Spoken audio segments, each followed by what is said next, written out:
Welcome to Never Rewrite. I'm Isaac Askew. And I'm Jeffrey Sherman. And today we're going to discuss how company culture impacts the style of code delivery. Isaac, you wanted to discuss this one. Why don't you kick it off? How does company culture impact code delivery? Yeah, I kind of wanted to have more of an open conversation about it because part of me, I guess the reason I had this question to begin with, or just this thought to begin with, is that I've been working recently with a company and I noticed that there was some kind of rigidity around the release process. There was like the code review process was really bottlenecked. Hmm. So that means like every time somebody tried to get code in, there's only a few people who could review that code. They had very little tests in place, like automated tests in place. So it was a lot of manual QA for everything. And so you had this huge backlog. And even once it did pass manual QA, there might be some really strict code review um, part of that was still like what I felt like was maybe overly strict in certain areas. Hmm. So, for example, um, you'd have maybe something related to like money movement, which had a lot of eyes on it. That makes a ton of sense to me. Yeah, you definitely want to keep eyes on money movement Yeah, stuff. and that seems fine. But then the same process was being used in other areas of the application that were very almost not none used. Like one of them was like this square foot calculator, just Okay. figure out how much you pay somebody per square foot for something. And one, it was broken. That's why somebody was adding code to fix it, so it never worked. But two, it was just like way in the side, one other area. And so we were thinking about different processes by which to get some of this stuff kind of unblocked. And I was like, you clearly see as you go through the bugs that some bugs are worth more eyes than others. Mm-hmm. And if we're going to claim this kind of environment that we're using for review each time, if we're just as thorough with the money movement bugs as we are with this calculator that clearly no one was using, uh, then we're going to kind of waste a little bit of time if we already know we have a bottleneck here on the whole review process. So it got me thinking a bit uh, about like you had a lot of people there like kind of already mad about like how the system is. We have to do a complete rewrite of it, and I'm like, oh, there we go. There's the king. There's the So message. it sounds like you're saying you had a bottleneck in the part of the book. So there's parts of the process that have different levels of concern, or you have different levels of concern, right? There's different levels of risk, and you're applying one review process on all of them, but that review Right. process is highly bottlenecked. And Yeah. so, one thing that you said that in the start is it sounded like this process is highly manual because you don't have a lot of tests. Well, I don't know why it is how it became the way it is currently, Okay. but I do know there's like a lack of tests in the area that I would want them. There's this kind of a split system, and the newer system has better test coverage, which we've seen that Okay. before too. But the older stuff is there's generally like the cultures don't write tests for it because there's not tests in this area already set up for examples. And if Mm. you are going to add stuff here, you may as well just go ahead and port it to the new system instead of trying to write a couple tests to patch the old one. That was kind of like, I guess, the philosophy to begin with. So I kind of pushed back on that. And I thought, we should add tests, but there's a lot I could get into there. But the main reflection was I was just thinking, how did it get this way? And is it getting kind of like positively or negatively reinforced in certain areas to keep doing things the way we're doing it? Um, so in the message how company culture impacts the style of code delivery, I was thinking um, the people I've worked with in the past, I've definitely worked with some people who are very rigid and Mm-hmm. academic when it comes to like, or pedantic is the term I'd use for certain types of code review. Like, Yes. basically just rejecting every PR if like one small thing, or somebody named a variable a fine enough name, but it wasn't the name that you would have chosen, and you're pretty strict, and you keep rejecting. Like, and I was thinking, I can imagine over time, people will start having those bigger PRs. They want to pair more with that person in particular, just because that person's picky enough to Mm. push back on everything. But they're only Do pairing they? with that one person. Mm. What are you gonna say? Uh, No, I lost it. So it sounds like Oh yeah, you've got a vision here where someone who is pedantic or just has strong opinions can make themselves a bottleneck for releasing software because yeah, they become the gate, and right. everyone has to go through the gate, and so it, one, slows down your delivery, two, that person that person's style becomes very rigid, right? That everything has to have Yeah. and it sounds like it's more than just like, hey, we could, implement a style guide and have a linter just change, refactor all Oh the yeah, code. yeah. Which still needs to happen. Right, because I'm all in favor of having a linter, like agree on a style guide and have the linter change it. And hey, you didn't run this through the linter. It's a perfectly valid argument that can be resolved in like 2 minutes. Yeah, it's more like I've definitely met a few characters that they built the original system and they're really Mm-hmm. protective of it, or they started to own the system and they get really protective of it. And by protective, I just mean like they have a certain level of code quality they think you everything should meet. And I Is kind that a of high agree and level or disagree a with low it. level? It's very high level, very Okay, very high level, but it doesn't to include the point tests. that yeah, we'll kick off tests for the second. I'm trying to use one term to Sure. be an umbrella for a lot of different people I've met with this kind of characteristic. But their opinions are of every bit of code are so high that not even like no new developers that are more junior that would do it a different way can get theirs reviewed. Like, and no one else can review like this person can too. Like they're just a supreme bottleneck. So you think, okay, well, this person has to train other people to have code reviews just as good as his, or relinquish a bit of control and understand that some code is going to be less perfect, but okay and fine enough for now. Mm-hmm. And I think that second one is what you don't see. It's like the idea that there could be a little less attention given to one section that's like a little less priority, but you know, like imagine a one line fix for something like a red to blue button. And someone's Yeah. like, this button should be blue. And then someone's like, well, that actually, we're still having this caught up in the design system, and the new design system is coming out soon, and we should wait for the blue that comes from the design system instead of fixing the blue now. Back and forth, things like that. You're like, well, or you could just go ahead and fix it real quick and put it the blue that we have now, and then reapproach it in a second. It takes one moment. Why are we having this conversation? That kind of Yes. thing. So, So an interesting thing there, because I'm remembering I worked with a fellow who was very particular about the code and did have very high standards, but he also made sure to not be the bottleneck. Like if you gave him a PR, he would have that turned around for you within 15 minutes. hmm, If it was a long PR, it might take him a while longer. But like if it was a, 10, 15 line thing, he'd have it back to you. And you might not like his comments, but you couldn't complain that that his time to give you the comments was a bottleneck.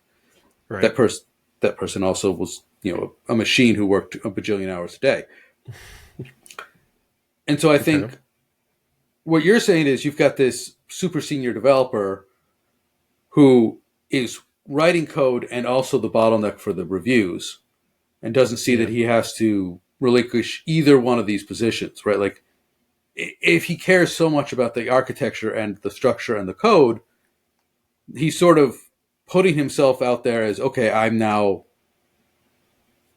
the sensei almost. Like I'm no longer going to be competing. I'm no longer going to be doing the work. My job is now to teach you how to do the work. And that Right. doesn't sound like where they want to go. Yeah. So again, this is a few different people in one Mm. that I'm thinking of here. So anybody listening, this is not you. This is an amalgamation of Conglomeration. right, right. But yeah, so the idea is like you're right. They won't pick one or the other. Either Mm-hmm. either you're the code reviewer and that's your job is to code review and then train others to have your same level of critique and that kind of thing, or you code and relinquish a little bit of control and realize that I can't be the person coding and code reviewing. Otherwise, while I'm coding, I can't be doing the reviewing. And then we end up getting bottlenecked here. But I think not just that kind of personality trait, but I'm also kind of having a deep reflection on like perfect versus imperfect code. Mm, Like in my head, I honestly don't care if some code is not reviewed as thoroughly as other code is. I don't care if it doesn't match certain standards as other parts of the code. Like I feel like see, the person I'm releasing very. Go ahead. oh well, the example I'm thinking of, he would care. He would argue against it that the Yes. Oh, code, totally. all parts of the code should all be up to the standard, and I could Right. see that. I can see that, but also in my experience, when you try to do something like that, to where you end up kind of like crushing someone's whole point of getting into the field to begin with, because Yes. you're so strict with how you want things done your way that no one actually gets to write code and express their own creativity. So you're going to have junior developers coming in, and you can't be like completely destroy like their style of writing something. I think you need to let Oh, people can't you? merge code. Well, you know what I mean. You shouldn't. You can. You certainly Yes. can. I believe that you shouldn't. So I've come to this kind of maybe fringe belief, but maybe give you some feedback here. That yeah, there's some code that you can knowingly understand is not perfect, but you can see that someone else is kind of learning in that area and they're growing as a developer while writing that code. Hmm. Because I think if you end up going through every time someone says I want to do it this way, I found a creative solution, you're like, no, this is a better solution. You should name the variables the way I would name the variables and do things the way I would do the things. Then like for me, programming is a form of like writing and creative expression. Hmm. So not everybody should have the exact same solution or the exact same style. And so I kind of like the idea of getting these just moving quickly and failing Yeah. fast rather than having these really tight no commit should pollute my code base ever unless it's the exact perfect code. And I guess that's my main pushback against that type. Well, it sounds like from the way you're describing it, the person isn't collaborating and isn't a coworker. The person is, I don't even want to say a dictator or an authoritarian, but they're not being they're not being a collaborator and they're not being a colleague. It's more of a Yeah. hierarchical system, a feudal system where they're in control and everyone else is the drone, like they're the queen bee, and everyone else is the Right. drone who does things to better the hive, and the queen is the hive. And Always like our analogies we come up with. yes, these are good analogies. One day we'll come up with a book of all the analogies. Uh, and I think that's a very important thing because, like, bugs with queens work fine. Like that's a pretty successful model, but humans aren't particularly suited for that, and you're not going to learn any. Like the drones aren't supposed to learn anything. I think is a big piece of what we're talking about. Right. And if that's how you want to write your software, you're going to end up with a very weird, stunted culture. You're going to end up with a culture of a queen and drones, where the Mm-hmm. drones are fairly mindless, very basic programmers, and the queen is got to do all of the command and control and everything else, and that's going to lead you to fewer, just less code in general. So things are going to cost more. It's going to take longer to Right. release, and you as the business owner is highly at risk if the queen dies. Right, like the bust factor of this is huge. If your queen Exactly. quits or like everybody else is stunted, everybody else is used to just giving up, or they quit, right? And that's also very expensive. Right.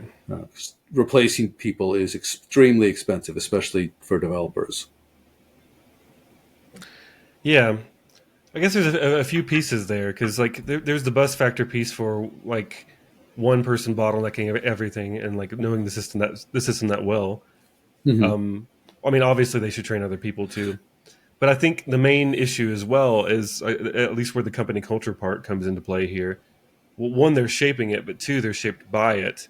because generally speaking, they're working at a startup that's moving at a fast pace, so they're incentivized. So some people are incentivized to write faster code that or write code faster that ended up actually causing all the issues to begin with that makes Mm-hmm. them now want to slow down and do it the right way. And they almost make a zealot out of somebody like that, because now that they've seen all the disaster of the third age of man. Now that the fourth age of man is here, they're going to do it the right way, And they're like, no, I've seen. They're almost like traumatized essentially by what could go wrong because Yeah. they've seen those disasters. So you can see the wheel of time spin. Yeah. Well, I'm The just snake thinking back eating in its own tail. my own past, Hmm. where I once was hired by a marketing company that they had purchased a company, and they had the queen programmer, and he was the queen, and it was his system, and everybody else had to do it his way, and he was the command and control. And the company, they bought this startup for a few $1,000,000. And like, okay, well, this person, is a huge risk because he's the only one who knows the system, and he can't do it all because like the system had flaws. And part of the reason that the startup got sold was, hey, we've hit like a peak. We can't Mm. move forward without a huge infusion of cash or capital. So we're just going to sell to somebody who could use this tool and has the money to make it expand. And so I was one of the people they hired. Like, okay, cool. We bought this tool, this small startup, and we need to, you know, we need to scale it like 15x for our needs, Okay. and that'll be great. And I joined, and the queen proceeded to fight me tooth and nail on everything because he saw me. One, he didn't like the idea that he didn't know everything. Two, he didn't like the idea that I was going to make him more replaceable, right? Because if I also Fair. knew everything, then he suddenly could be replaced.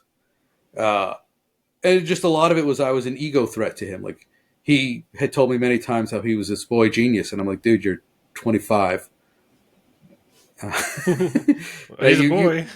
you were a boy, and Maybe not you the may have genius. been a genius, but right, like okay, you were a genius when you were a kid, but that was a long time ago, and you need to grow the fuck up.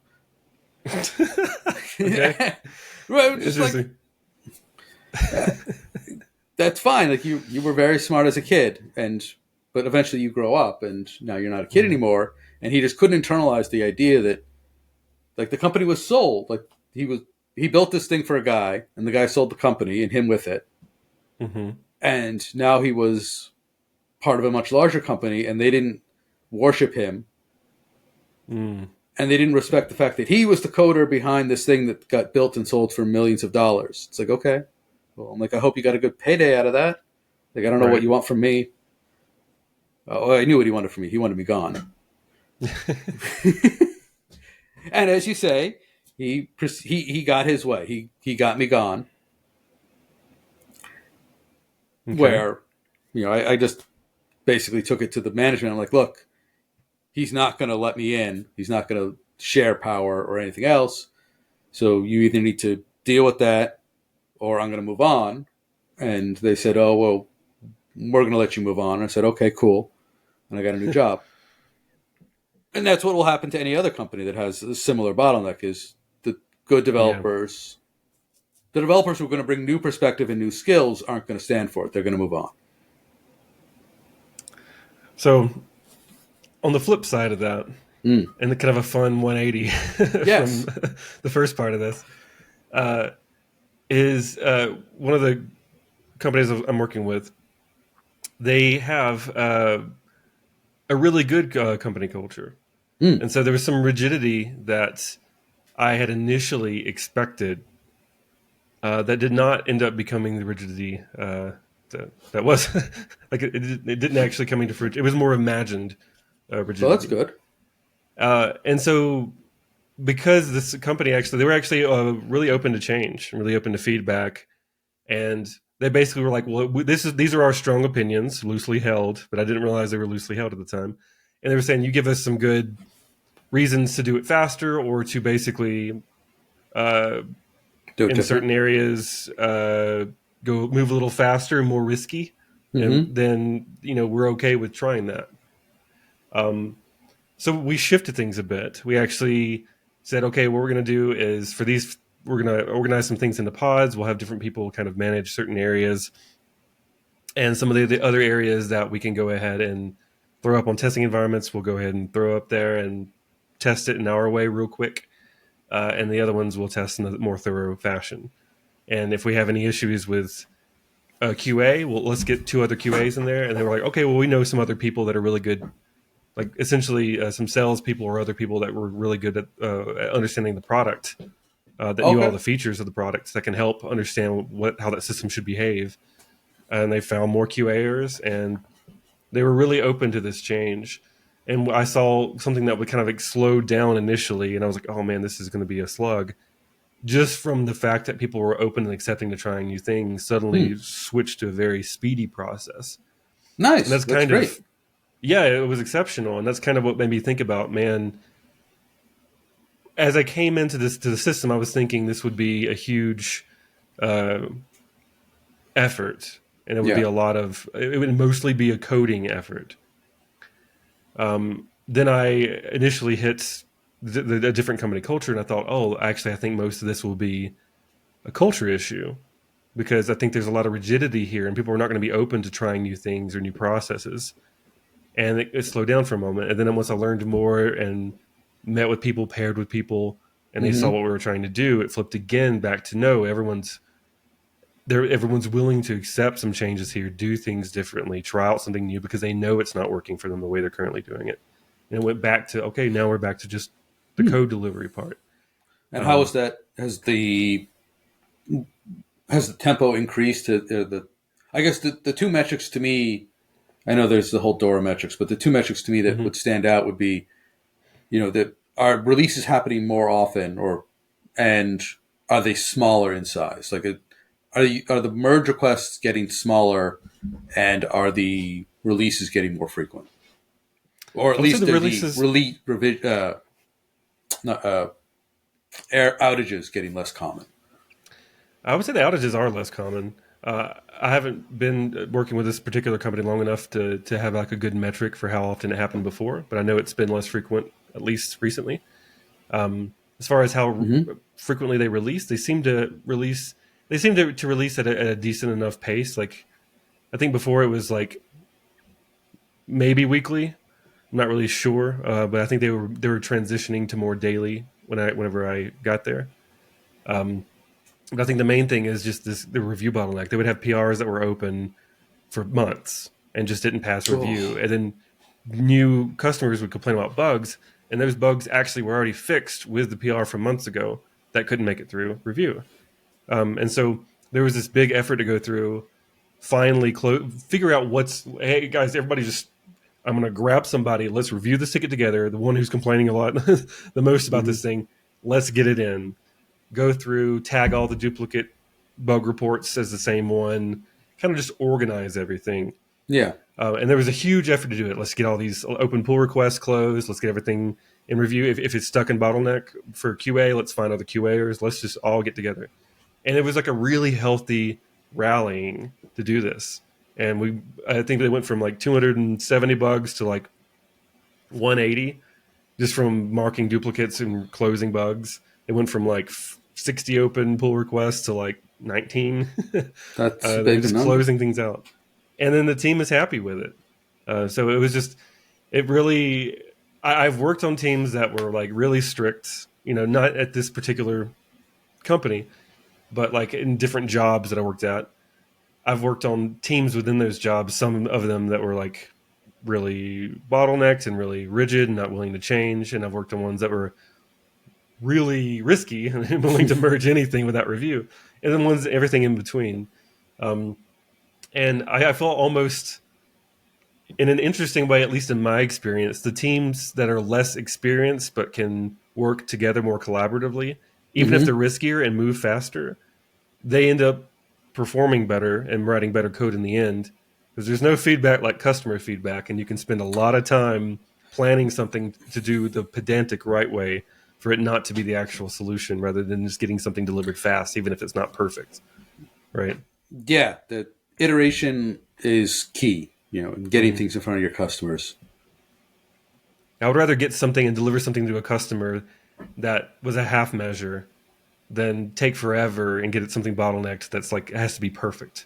Because I think, again, a customer feedback will give you key feedback in between those release cycles. Like, oh, cool, I'm glad that part of it's there. Oh, by the way, could you do this while you're at it? And you're like, oh, I'm glad you said that, because we were already on this whole route that would have made that more difficult to deliver. Just getting some Yeah. small pieces out is like super key. And I feel like teams that can move fast, even if they write imperfect code, it's okay. You end up building something that's useful. And a lot of the perfect code, like we've discussed before, just doesn't make it to production.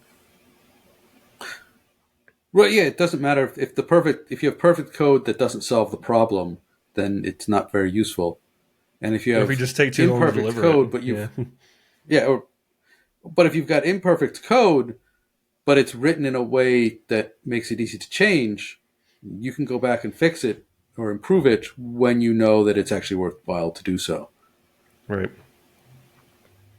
And so So don't, yeah, dear listener, please realize that when we say imperfect code, we mean maybe it's inefficient and maybe it doesn't have all the error handling, but it has tests and it's designed for refactoring, and it's lots of little things and not giant balls of mud. and also, listener, if you're looking for a new job one day and you're applying and you're talking to a company and you I think these are the questions I would probably ask now. Like, what does your code delivery style look like? Do you have like kind of a rock stars on your team, or do you have a lot more pairing? If you hear that there's a couple of key programmers and there's not a pairing culture, that might be a telltale sign that there's like some control issues on what goes in. Mm-hmm. And that might really impact your job and how you can do it. If you don't want to get Jeffrey'd from a kid genius, where you try something and you're like, okay, I can't make any progress here. This sucks. I'm switching jobs again. Yeah.